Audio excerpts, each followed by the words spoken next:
What's up, guys? Just here back to my channel. Tonight I'll be doing a review for Monday Night Raw stuff on Sci-Fi, and next Monday will be on Sci-Fi too. So those are only night next week. Also, will be the last night. We're going to get with the segment stuff with inside the arena in St. Paul. The theme for Seth Freaking Rollins hits and how he comes in a glossy, almost bedazzled type of referee zebra stripe gear he sells in the ring to kick things off with the advertised referee rules meeting for CM Punk versus Drew McIntyre at WWE SummerSlam. The camera pans up and down Rollins' special referee gear, and then he wastes no time introducing the participants for the highly anticipated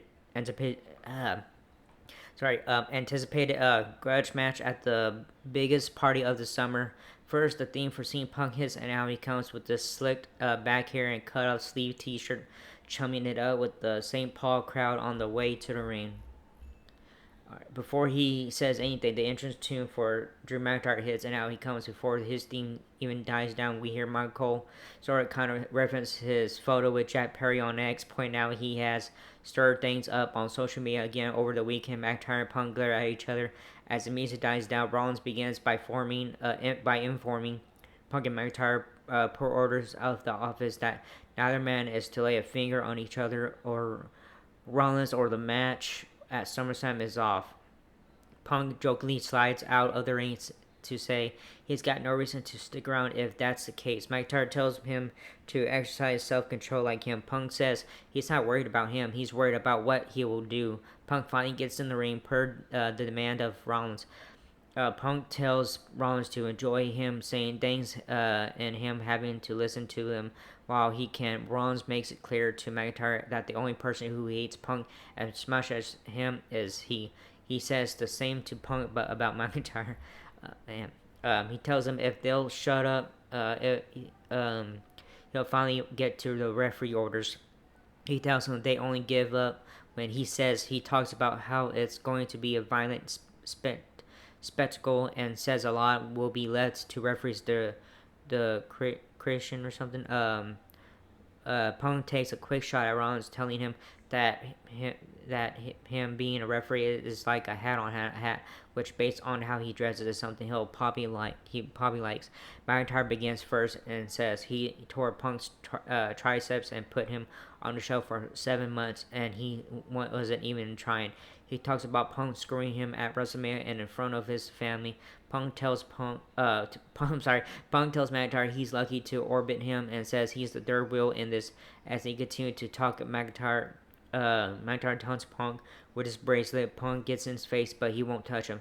They stare each other down very intensely. Very good stuff, folks. Very good. So that was a good segment. All right, first match finally. Alpha Academy versus the Creed Brothers. Excuse me. Backstage, we see the Judgment Day clubhouse torn up. Rhea Ripley sees this and loses it. She tells the Judgment Day that Liv Morgan has gone too far and there will be consequences for back inside their ring. The Alpha Academy theme hits, and out comes Otis and Akira Tozawa, accompanied by Maxine Dupree, as they sail in the ring for our opening contest, which she gears into a pre-match commercial break. When we return, we see the Judgment Day still reacting to the clubhouse. Finn Balor says he'll handle Gunther tonight. He asks who's gonna handle Jey Uso and Sammy. Rhea Ripley speaks against it again, but sits back and lets them devise a game plan. Inside the arena, Chad Gable leads the Creed brothers down to the ring for our first match of the show. Julius and Brutus Creed settle into the ring fresh off of action at Josh Barnett's Bloodsport 11 event over this weekend. The bell sounds, they're fresh off rolling this one. Otis and Julius kick things off for their respective teams. Julius is bull rushed into the corner by Otis. Tozawa tags in and Creed takes over. He hits his impressive suplex spot, which starts with him hoisting Tozawa up in suplex position while seated on the mat. He continues holding him upside down as he stands up and finishes the suplex. Tozawa starts to fire up with fast-paced, high-flying spots as we head to mid-match commercial break. When we return, we see Otis finally get a hot tag and take over. He hits a bunch of his trademark power spots as the crowd goes nuts. Eventually, the Creed brothers hit a double back suplex to Otis off the ropes for a win. After the match, Gable joins them in a beatdown. Maxine Dupree tries to attack when they go to back her down. The lights go out and the single piano note hits. The Y6 come down and down unmask and attack the Creed brothers. As Chad Gable tries to escape, he backs up into Uncle Howdy and runs off through the crowd. We had to break on that note. So winners are the Creed brothers. But the good thing was the Wyatt Six showed up, so that was good. All right, second match: Sheamus versus Bronson Reed. Backstage, we hear that Dominic Mysterio versus Sami Zayn is scheduled. Carlito misunderstood and got Adam Pearce to make that match instead of himself versus Zayn. Rhea Ripley stands with Dom as they tell Carlito he now needs to handle main event Jey Uso himself. Inside the arena, Sheamus theme hits. Out comes the Celtic Warrior for our next match of the evening. He sells the ring and this music dies down. The theme for Bronson Reed hits next. Out comes his opponent as he sells in the ring. We see footage from last week of Sheamus interrupting the Reed and Pete Dunne bout. The bell sounds official offering this one after two trade shots to get things started. Sheamus sells into it early offensively. He clotheslines Reed out to the floor and hits a top rope splash onto him. At ringside, he goes to charge at Reed, but Reed back body drop him on the commentary desk. On that note, we should gears into a mid-match commercial break. As the action continues, we see Reed has settled into a comfortable offensive lead. This remains until Sheamus hits an insane Irish curse backbreaker off the middle rope for a close to count. Sheamus takes over from there, but as he tries to finish off Reed, we see Pete Dunne appear out of nowhere. I blast Sheamus with a shillelagh and hide under the ring. Reed hits a tsunami off the top rope for the win. So winner is Bronson Reed. Alright, next match is main event Jey Uso versus Carlito. We shoot footage from last week of the interactions between Gunther and Demon Priest. After that, we see video featuring comments from the WWE World Heavyweight Champion talking about street trash to him, translating to mean Puerto Rican badass. Back live, the theme for main event Jey Uso hits. Out he comes as Michael Bose increasing his Z time. He sells in the ring for our next match of the evening. We shift gears into a quick pre-match commercial break. When we return, we see Braun Breaker vignette hyping his shot at the Intercontinental Championship against Sami Zayn at SummerSlam. He talks about Zayn preparing for life after wrestling with his Sami Zayn and Friends comedy shows and how he will leave SummerSlam with the IC title. Inside the arena, Carlito makes his way down to the ring. The bell sounds and we see Uso dominate the early action. And then Carlito takes over. He hits a back breaker off the ropes as we head to a mid-match break. When we return, Uso finishes things off for the win after Carlito's apple biting backfires on him. So winner is main event Jey Uso. Alright.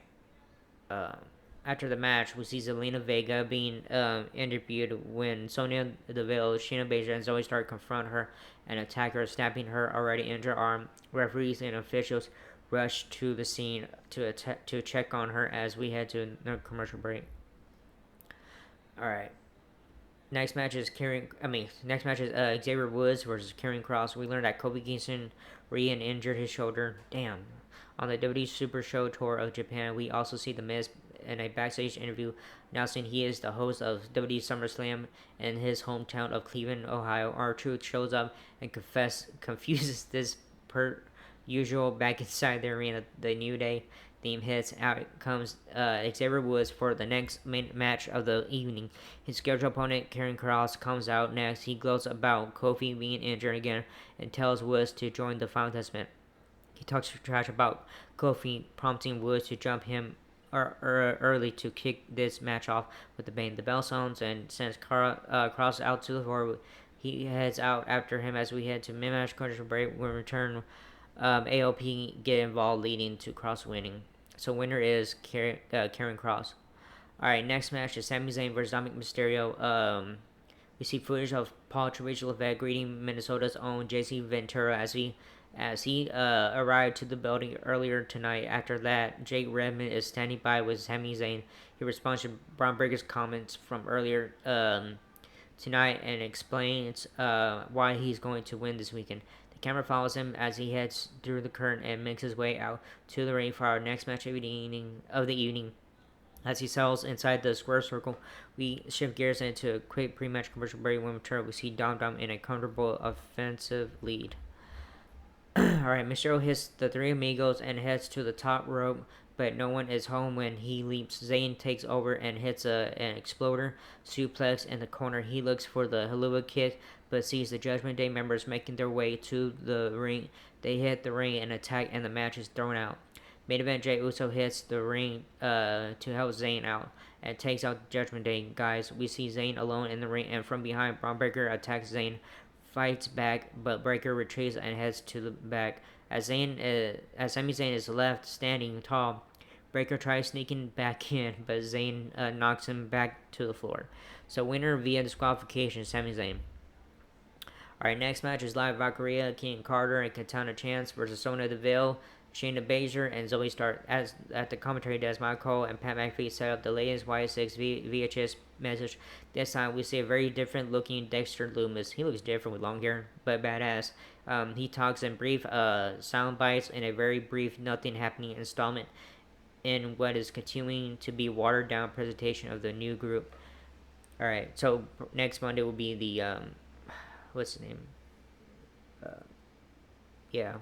Back live, we see Chad Gable with the Creed brothers. A very proud Gable reveals to Adam Pearce that he has figured out the three of the remaining members of the White Sox. Joe Gacy. Yeah, Joe Gacy probably will be next week with the video thing.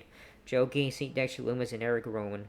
He asked for a 6-man tag match against the three for next week. Pearce obliges. Man, I wish they had a match at SummerSlam with Bo Dallas and aka Uncle Howdy and Chad Gable. And then the next one will be the White Sox. I wish, yeah, man. Alright, never mind. Inside the arena, Live Valkyria comes out, followed by Ken Carter and Katana Chance. Three head to the ring for our next match of the evening, which is 6-women tag team action. As they sit in the ring, we head to a pre-match commercial break. When we return, the trio of Sonya Deville, Shayna Baszler, and Zoe Stark make their way out. We see some brief back and forth action, and then head to a mid-match break with the babyfaces in control of things. We return after a cluster of back-to-back spots from all 6. Stark hits 60 for the win. After the match, Damage Control comes out and runs off the heel trio. So winners are Sonya Deville, Shayna Baszler, and Zoe Stark. Alright, main event time. Gunther versus Finn Balor, main event time. But first, we shoot to a vignette with new comments from Gunther in response to the one for WWE World Heavyweight Champion Damian Priest. Earlier in the show, the ring general talks about Priest being street trashed as usual, the business to make up for his childhood. As far as tonight, he says Finn Balor used to be one of the greats. He says Balor was destined for more until he began surrounding himself with the Judgment Day and then became just like them, street trash. He's interested to find out how much of the old Finn Balor is left tonight. After this wraps up, we head to another commercial break. Alright, when we return, Damage Control react to the returns, and Dakota Kai calls out Sonya Deville for singles action for next week. We then shoot to the Judgment Day, who agree they need to focus on SummerSlam. They tell Balor if he needs help with Gunther tonight, just say the word. He tells Ripley and Priest they want to go it alone at SummerSlam, so he wants to do it the same tonight. Balor tells Priest he'll soften up Gunther tonight so he can finish the job this Saturday. Back inside the arena, Gunther's theme hits. Out comes the ring general for a main event of the evening. As he sells in the ring, we shift gears into a pre-match commercial break. We return to Y6 where Chad Gable, Creed brothers is next week, and blah blah blah other stuff too. So, yeah. Back in the arena live, the theme for Finn Balor hits. Out comes one half of the tag team champions for our final match of the evening. The bell sounds and off we go. The two trade shops, and then Gunther blasts Balor with a huge one that draws gasps from the St. Paul crowd. Balor spikes Gunther on his dome and starts to settle into an early offensive lead. As Balor takes a moment to gloat to the crowd, Gunther recovers. Balor turns around and walks right into a big boot to the chops from the 2024 King of the Ring. On that note, we head to a mid-match commercial break. After the final break of the evening round, so we return in the ring to the main event in progress. Gunther keeps trying to choke out Balor with a sleeper hold, but Balor keeps escaping. Balor rallies late and hits a sling blade and looks to try and finish this one himself, but Gunther ends up putting him to sleep with a sleeper for the win. Alright, once the match wraps up, the ring general is not satisfied yet. He looks to further choke Balor one more with another sleeper discontinued until the Dean for Damian Priest hits. Out comes the Street Trash WWE World Heavyweight Champion himself, and the Puerto Rican Badass beats down his SummerSlam challenger on the announce desk. The show goes off the air, so as the show goes off the air as the Brock continues. Man, I wish it would continue, but anyways, it was a good show tonight and stuff, and yeah. So, anyways, good show tonight for the go home show for SummerSlam. Let's see what happens on Friday night. So, yeah. So can't wait to see what happens on that one. I mean, I'm pretty sure it's gonna be like not that much matches because of SummerSlam and stuff. So, anyways, that was it for this video. Hope you like it or not, whatever. So hit the I would say is hit the bell button, leave a comment and stuff, or whatever you guys want to do. I don't care. That was it. Now, see you guys for review for AEW Dynamite. All right, laters.